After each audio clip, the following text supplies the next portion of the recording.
ശോഭന കുളിക്കുന്നത് ഒളിഞ്ഞു നോക്കുന്നതാണോ അവന് കൊടുത്തത്? ജഗദീഷിന്റെ ചേച്ചി ചോദിച്ചതിനെ പറ്റി മണിയൻപിള്ള രാജു വർഷങ്ങളായി കോമഡി വേഷം ചെയ്ത് പ്രേക്ഷകരെ കയ്യിലെടുത്ത നടനാണ് ജഗദീഷ്.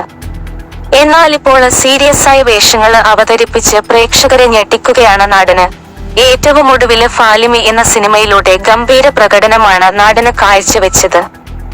ഈ സിനിമയിലൂടെ മികച്ച ക്യാരക്ടർ നടനുള്ള വനിതയുടെ അവാർഡ് ജഗദീഷിന് ലഭിച്ചിരുന്നു.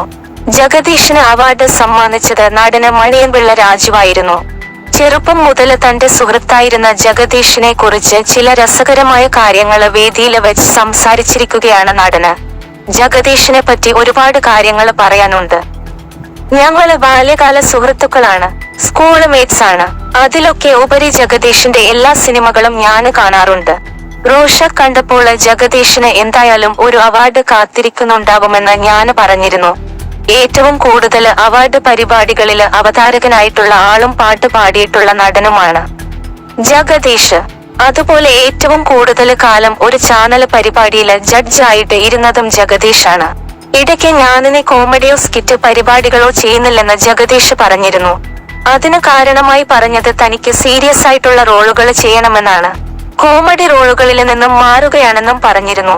നല്ല പൊട്ടൻഷ്യലുള്ള ആളാണ്, പക്ഷെ കോമാളി വേഷം കളിച്ച് നടക്കുകയാണ്. നല്ലൊരു ക്യാരക്ടർ കിട്ടിയാല് ചേട്ടന് അവാർഡ് കിട്ടുമെന്ന് ജഗദീഷിന്റെ ഭാര്യ രമ ജീവിച്ചിരുന്നപ്പോൾ പറഞ്ഞിരുന്നു. അന്ന് പറഞ്ഞത് ഞാനിപ്പോൾ ഓർമ്മിക്കുകയാണ്. പിന്നെ എന്നെ ആകെ കൂടെ ചീത്ത വിളിച്ചിട്ടുള്ളത് ജഗദീഷിന്റെ ചേച്ചി മാത്രമാണ്. ചേച്ചി ട്രിവാൻഡ്രം NSS കോളേജിലെ പ്രിൻസിപ്പൽ ആയിരുന്നു. വെള്ളാനകളുടെ നാട് എന്ന സിനിമ ഇറങ്ങിയതിന് ശേഷം ചേച്ചി എന്നെ വിളിപ്പിച്ചു. രാജു, ഞാന് പടം കണ്ടു. ഒന്നുമില്ലെങ്കിലും കൂടെ പഠിച്ച കൂട്ടുകാരന് ശോഭന കുളിക്കുമ്പോൾ ഒളിഞ്ഞു നോക്കുന്ന വേഷമാണോ കൊടുക്കുന്നതെന്ന് ചോദിച്ചിരുന്നതായിട്ടും മണിയൻപിള്ള രാജു പറയുന്നു.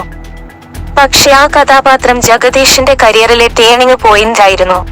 അദ്ദേഹത്തിന്റെ നല്ല വേഷവുമായിരുന്നെന്നും മണിയൻപിള്ള രാജു പറയുന്നു.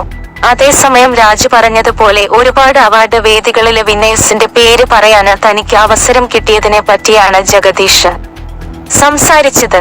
അന്ന് മികച്ച നടനുള്ള അവാർഡ് സ്വന്തമാക്കിയ മോഹൻലാല്, മമ്മൂട്ടി, പൃഥ്വിരാജ് എന്നിങ്ങനെയുള്ള പേരുകളെ വിളിച്ചു പറഞ്ഞ തനിക്ക് ഇങ്ങനൊരു അവസരം കിട്ടിയതില് സന്തോഷമുണ്ടെന്നും നടന് കൂട്ടിച്ചേർത്തു.